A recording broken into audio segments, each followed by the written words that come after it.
This story is titled, My Parents Ignored My Elder Brother's Brutal Bullying for Years. So I finally moved out. 6 years later. They are calling.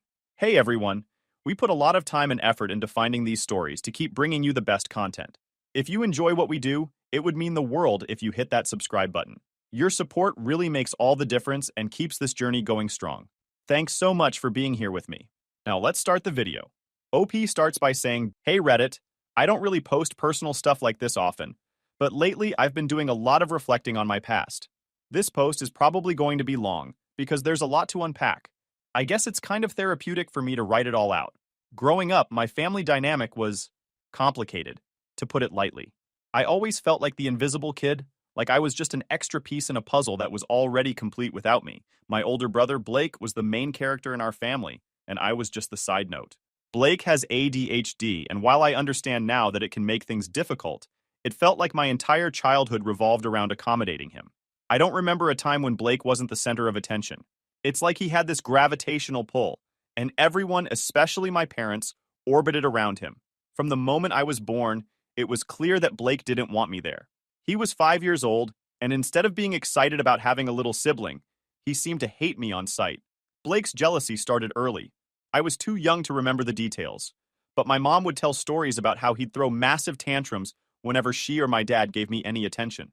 As I got older, I started noticing it myself. If I was playing with a toy, Blake would snatch it out of my hands, even if he didn't actually want it.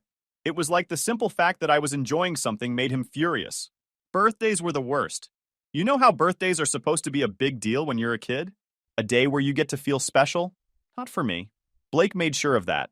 Every single year, he'd throw some kind of fit. He'd cry, scream, knock over the cake, or just make a scene in front of everyone. My parents' reaction? Blake doesn't mean it. He's just overwhelmed. Or, you know how Blake gets. I didn't even care about the presents after a while. I just wanted one day where I wasn't overshadowed by Blake's drama. But it never happened. Even when I was older and tried to advocate for myself, it was like my parents didn't hear me. Blake always came first.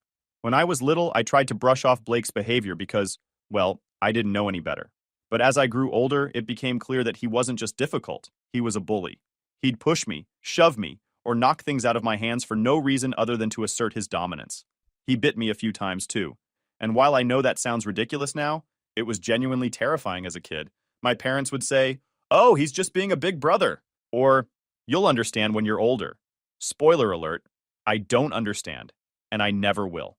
The worst part wasn't even Blake's bullying. It was the fact that my parents let him get away with it. Every time I told them how much it hurt, they'd just shrug it off. Blake's special. You need to be patient with him. Patience. That word makes my skin crawl now, because it was always directed at me, not at him. Why wasn't he the one who needed to learn patience? Why wasn't he taught to control himself? I think what hurt the most was that they made me feel like my feelings didn't matter. If I cried after Blake hit me or screamed at me, they'd comfort him. Not me. He didn't mean it, they'd say, over and over. It's like they thought I was the problem for not being more understanding. I remember sitting in my room sometimes, crying and wondering if I was being dramatic. Maybe I was too sensitive. Maybe I was the one in the wrong. But deep down, I knew it wasn't fair. Blake's behavior wasn't just limited to me, though. He struggled socially, too. He never had many friends, and my parents would try to set up playdates for him. Those were disasters. He'd act out, make the other kids uncomfortable, and then they wouldn't want to come back.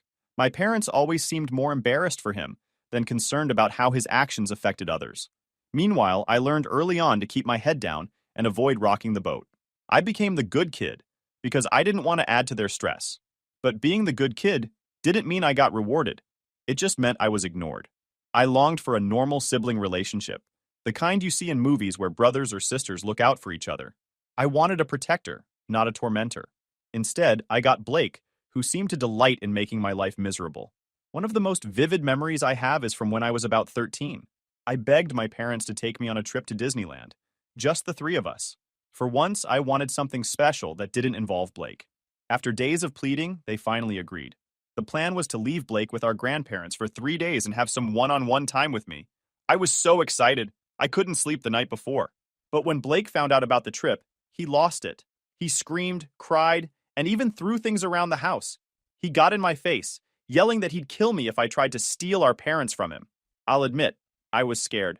I didn't know what he was capable of. My parents, instead of standing up for me, begged me to let him come along. It's the only way to calm him down, they said. I caved. I didn't want to, but the guilt-tripping worked. And just like I feared, the trip was a disaster. Blake refused to ride any of the rides and spent the entire time clinging to my mom. He complained about the crowds, cried about the noise, and ruined what should have been a magical experience for me. I'll never forget how crushed I felt that day. It was supposed to be my moment, and instead, it became another chapter in the Blake show. By the time I was a teenager, I started realizing just how much my family dynamic had shaped who I was, and not in a good way. It's like every year that passed, I could feel the resentment building. Blake was Blake, and nothing was ever going to change that. But my parents? They were the ones who had the power to make things better, to set boundaries, to protect me. Instead, they just let everything slide. I started to think about what life might look like if I could just get away. It wasn't a sudden realization, but more of a slow burn. Little moments kept adding up. Like the time Blake smashed one of my school projects because I was getting too much praise for it, and my mom didn't even bother to reprimand him. Or when my dad lectured me about being more understanding after Blake shoved me into a wall because I wouldn't give him the TV remote. I spent a lot of time in my room, thinking about how unfair it all felt. My parents weren't bad people. They were just completely blind to what they were doing. They thought they were helping Blake by letting him act however he wanted, but all they were doing was enabling him. And while they were so focused on him, I was falling through the cracks. I knew I had to leave eventually. It wasn't even a choice anymore. It was a necessity. I started thinking about college as my way out. Not just any college, though. I wasn't going to stick around in our small town, where my parents could guilt-trip me into coming back home every weekend. I needed to get far away, where I could finally start living for myself. I didn't want to be the person who spent their whole life cleaning up after someone else's messes. When I was 17, I started applying to schools, focusing on ones that were as far away as possible. I'd stay up late researching campuses, trying to imagine what it would feel like to have my own space, my own life. It was like planning an escape route, and I put everything I had into it. Of course, my parents weren't happy when they found out. I still remember the night I told them. We were sitting at the dinner table, and I casually mentioned that I had applied to a university on the other side of the country. My mom froze mid-bite, and my dad put down his fork like I'd just told them I was moving to Mars. "Why would you want to go so far away?" my mom asked, her voice already starting to rise. "You have great schools right here. What's wrong with staying close to home?" I tried to keep my cool. "I just want to experience something different. I think it would be good for me." That's when my dad jumped in. "Blake needs you here. You know how hard things are for him. You can't just leave him like that." That comment hit me like a punch to the gut. Blake needs me?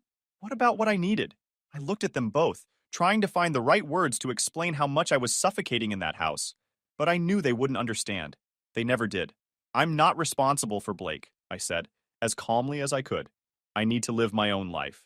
That's when the conversation took a turn I'll never forget. My dad, clearly frustrated, blurted out something I don't think he even meant to say. "We had you so that Blake would always have someone to take care of him." I stared at him, my stomach dropping like a rock. My mom immediately jumped in, trying to backtrack. "He doesn't mean it like that," she said, her voice shaking. "Of course we love you. You're just part of the family plan." Part of the family plan? I don't know if they realized how much damage those words did, but in that moment, everything clicked for me. My whole life, I'd felt like I was second place to Blake. Now I knew why. I wasn't just second place, I was a backup plan. I didn't say much after that. What could I say? The idea that my parents didn't see me as my own person, but as an extension of Blake's care, was too much to process. I excused myself from the table and went upstairs, closing the door behind me. That night, I made a promise to myself. No matter what it took, I was going to leave. I wasn't going to let my parents' expectations trap me in a life I didn't want.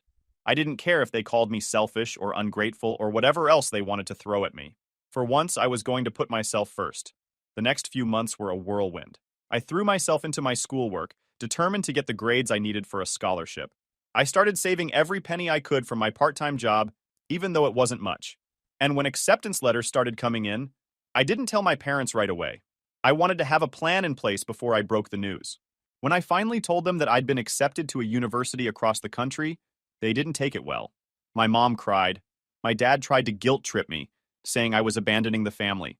They even threatened to cut me off financially, which was laughable considering they hadn't saved much for my college fund to begin with. But I didn't care.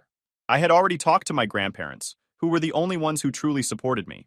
They offered to let me stay with them until I was ready to leave for school, and even said they'd help me with some of the costs. It wasn't ideal, but it was enough. The day I packed my bags and left for my grandparents' house was the first time I felt like I could breathe. My parents tried one last time to convince me to stay, but I didn't look back. I knew I was doing the right thing. That summer, I worked harder than I ever had before, saving up as much money as I could and preparing for the next chapter of my life. I was scared, sure, but I was also excited. For the first time, I felt like I had a future that was truly mine. Looking back now, I realized that leaving wasn't just about escaping Blake or my parents' expectations.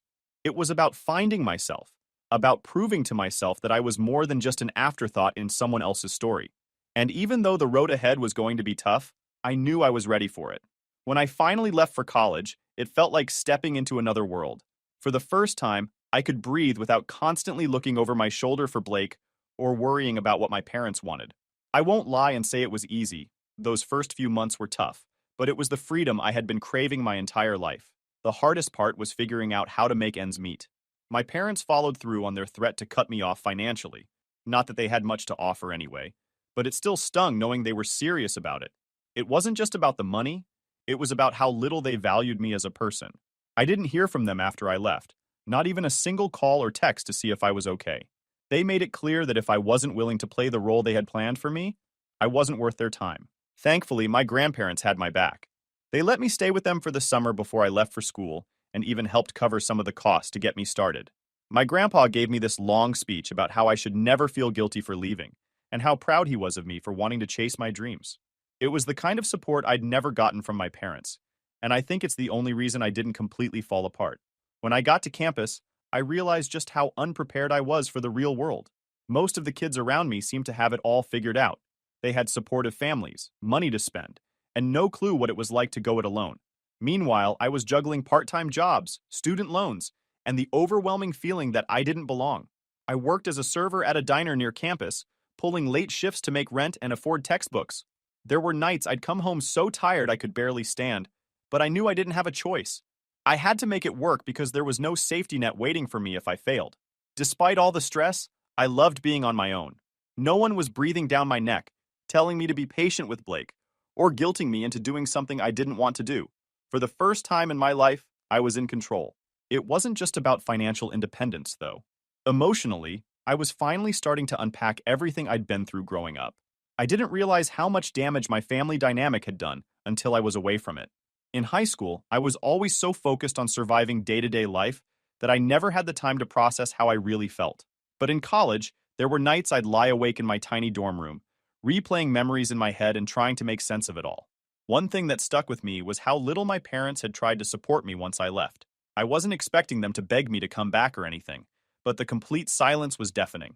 I used to think that deep down, they cared about me in their own way. But after months of not hearing a word from them, I started to question if that was true. Did they ever care about me? Or was I really just an accessory to Blake's life, like my dad had said? Meanwhile, I started to hear bits and pieces about what was going on back home from my grandparents. Blake wasn't handling my absence well. Without me there to absorb his anger, he started acting out in new ways. My grandparents told me he had started bullying neighborhood kids, throwing tantrums over the smallest things, and generally making life miserable for everyone around him. Part of me felt guilty, like maybe I'd made things worse by leaving, but another part of me felt relieved. For once, it wasn't my problem to deal with. Despite everything, I started to thrive in my new environment. I made a few close friends, people who didn't know about my past, and just liked me for who I was. It was refreshing to be around people who didn't treat me like I was invisible, or expect me to constantly put someone else's needs ahead of my own. Slowly but surely, I started to feel like I was becoming my own person. Academically, I worked my ass off. I wasn't the smartest person in the room, but I was determined to prove to myself that I could succeed on my own terms. Every A I earned felt like a middle finger to my parents, like I was showing them I didn't need their approval or support to make something of myself. I didn't just want to survive, I wanted to thrive. By the time I graduated, I had a degree, a job lined up, and a sense of accomplishment I'd never felt before.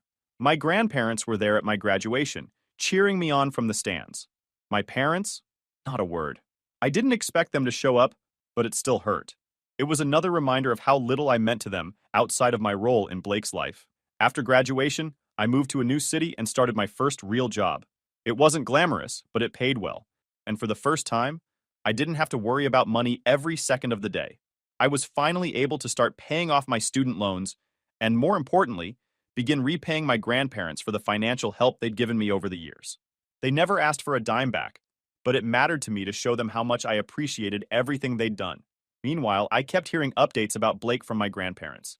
His behavior was getting worse, and my parents were struggling to manage him. He had started targeting the neighborhood kids, throwing water on them and yelling at them to stay off his street. Eventually, one of the parents had enough and called the police. Blake was arrested for harassing children, and my parents had to bail him out. Hearing about it didn't surprise me, but it did make me sad.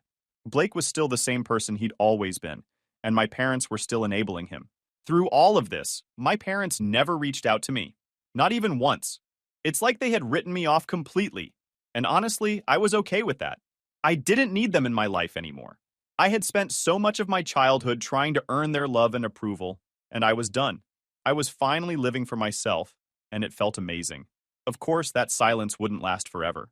One day, out of the blue, my phone rang, and I saw my dad's number on the screen. After 6 years of nothing, they were reaching out. I didn't know what to expect, but I had a feeling it wasn't going to be good. At first, I thought it might have been an accidental call, but something in me couldn't let it go. I stared at my phone for a few seconds, debating whether to answer. Against my better judgment, I picked up. Hello?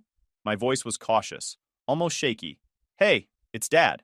His voice sounded older, more tired. How are you doing? It took me a second to respond. I mean, how do you even answer a question like that from someone who hasn't spoken to you in years? I'm fine, I said, my tone neutral.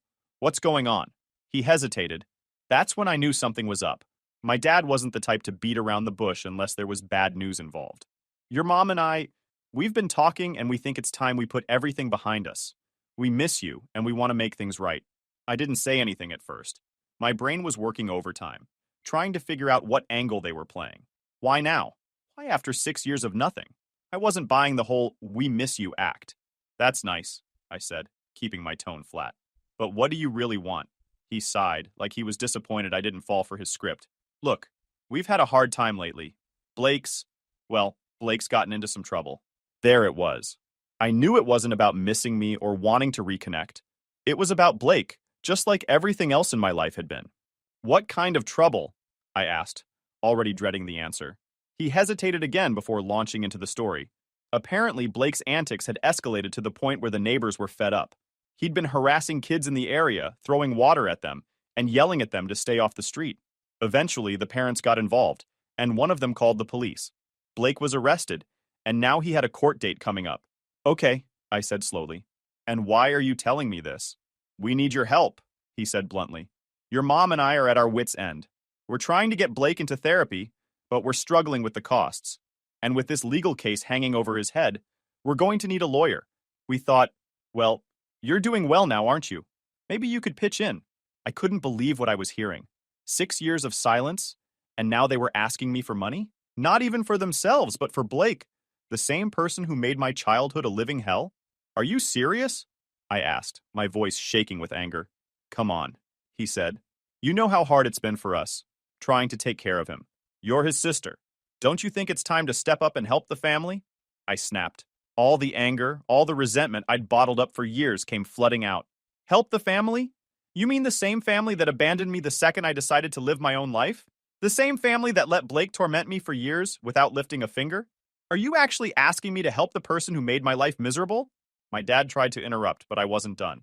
You didn't care about me when I needed you. You didn't call me once in 6 years, and now you want me to swoop in and fix everything? Number, absolutely not. There was silence on the other end of the line. Then my dad said, We're sorry, okay? We know we messed up, but Blake is struggling, and we don't know what to do. Can't you find it in your heart to forgive us and help out? I laughed bitterly. You think this is about forgiveness?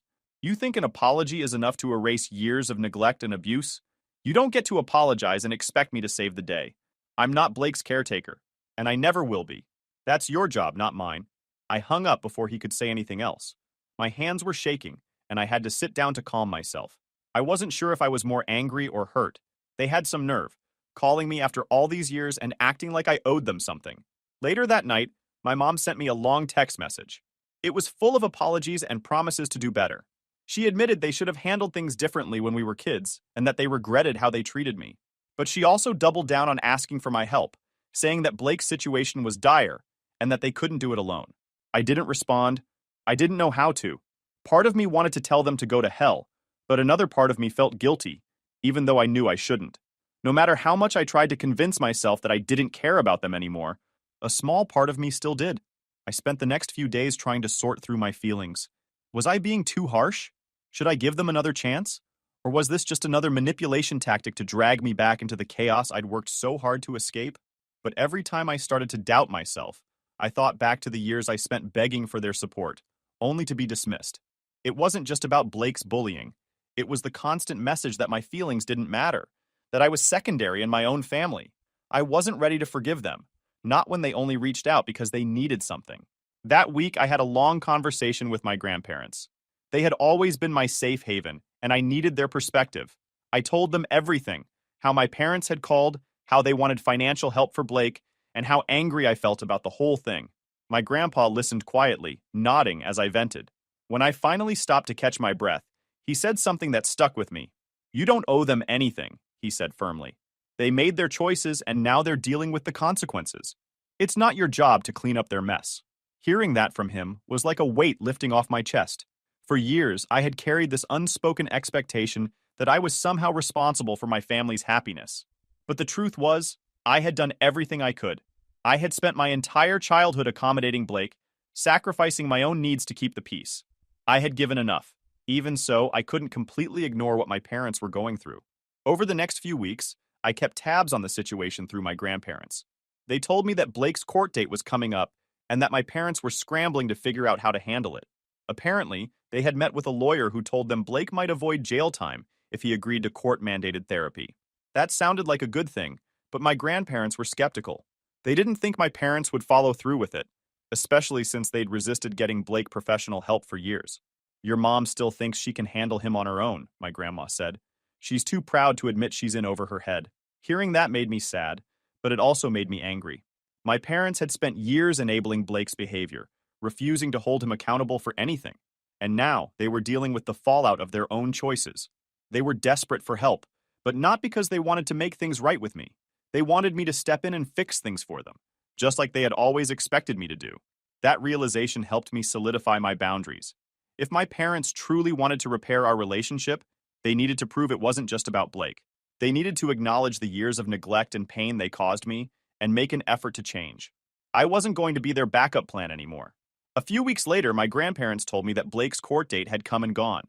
The judge had ordered him to attend therapy and issued a restraining order that required him to stay away from the neighborhood kids he had been harassing. My grandparents seemed cautiously optimistic, but I wasn't holding my breath. Therapy could help, sure, but only if my parents actually supported the process. Given their track record, I wasn't convinced they'd follow through. Meanwhile, my parents hadn't tried to contact me again, at least not directly. My grandma mentioned that my mom had been venting about me during one of their conversations. According to her, my mom was frustrated that I hadn't responded to her messages and felt like I was punishing them by staying distant. When my grandma told me that, I just shook my head. It wasn't about punishment. It was about protecting myself from more hurt. Still, I couldn't shake the feeling that this wasn't over. My parents were too stubborn to let things go, especially when it came to Blake. And sure enough, a few days later, I got a message from a number I didn't recognize. It was my dad, using a new phone to reach out. The message was short and to the point. Period. "We're sorry if we upset you. We just want to talk. Please give us a chance." I stared at the message for a long time, debating whether to reply. On one hand, I was curious. Had they really changed? Did they genuinely want to mend things?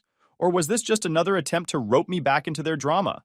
On the other hand, I didn't want to open the door for more manipulation.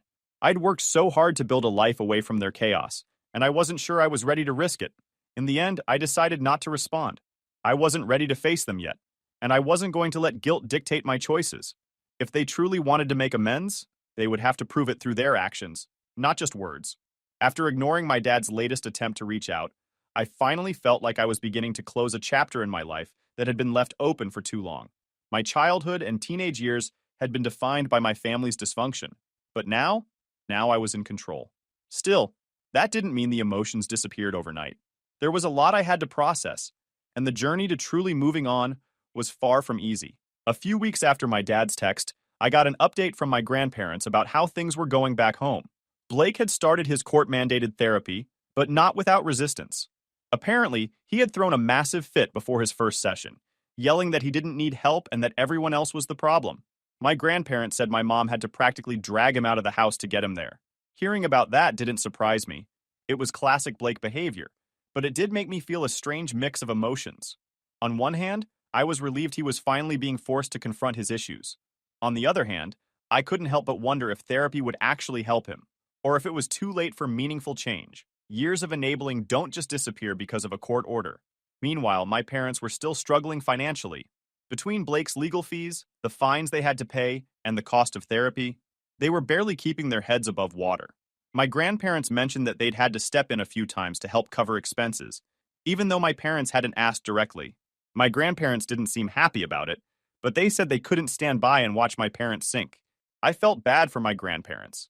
They'd already done so much for me, and now they were being dragged into my parents' mess.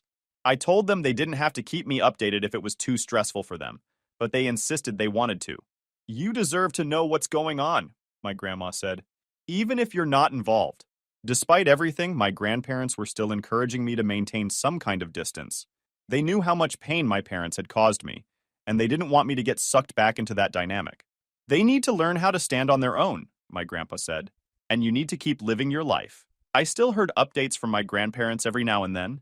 They told me that Blake's therapy sessions had been rocky, but that the therapist was optimistic about his progress. My parents, meanwhile, were still trying to repair their reputation in the neighborhood after everything that had happened with Blake and the local kids.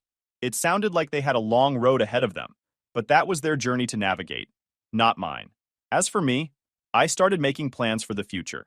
I'd been saving up for years, and I was finally in a position to travel, something I'd always dreamed of, but never had the chance to do. I booked a trip to Europe, just me in a backpack, and the thought of exploring new places on my own was both exciting and terrifying. Before I left, I made sure to visit my grandparents. I wanted to thank them for everything they'd done for me, for their support, their love, and their unwavering belief in me, even when my parents didn't. We spent the day reminiscing about old times, and my grandpa gave me one of his famous pep talks before I left. "You've been through a lot," he said, "but you've come out stronger because of it. Don't let anyone take that away from you." As I boarded the plane for my trip, I thought about how far I'd come. My parents might never fully understand the pain they caused me, and Blake might never change, but that was okay. I wasn't living for them anymore. I was living for myself, and for the first time in my life, that was enough.